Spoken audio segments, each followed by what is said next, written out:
ప్రభు అయిన యేసుక్రీస్తు నామములో మీకు సమాధానం కలుగును గాక.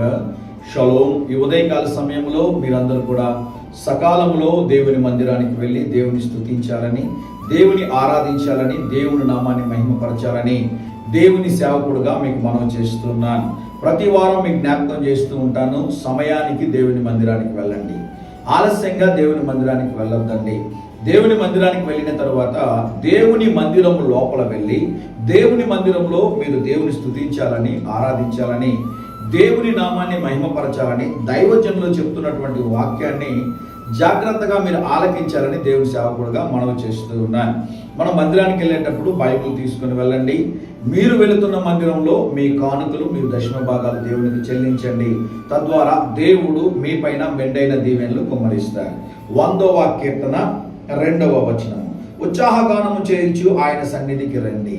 కొంతమంది దేవుని మందిరానికి వెళ్ళేటప్పుడు చూడండి, చాలా డల్గా వెళ్తూ ఉంటారు. వెళ్ళకపోతే ఈ వారం ఏమైనా అయిపోతుందేమో, ఏమైనా సమస్య వస్తుందేమో, వెళ్ళకపోతే ఏమైనా అనుకుంటారేమో, ఇటువంటి ఆలోచనతో కొంతమంది మందిరానికి వెళ్తూ ఉంటారు. అలా మీరు వెళ్ళకూడదు. దేవుని మందిరానికి వెళ్ళేటప్పుడు మీరు ఎలా వెళ్ళాలి?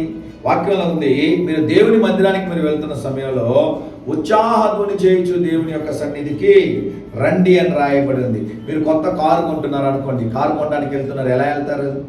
ఒక ఇల్లు కొనాలనుకుంటా ఉన్నారు, లేకుంటే బట్టలు కొనుక్కోవాలనుకుంటున్నారు, ఒక మంచి ఐఫోన్ కొనుక్కోవాలనుకున్నారు, లేకుంటే ఒక మంచి ఐవాచ్ కొనుక్కోవాలనుకుంటున్నారు. మీరు షాపింగ్కి వెళ్ళేటప్పుడు ఎలా ఉంటారు చెప్పండి?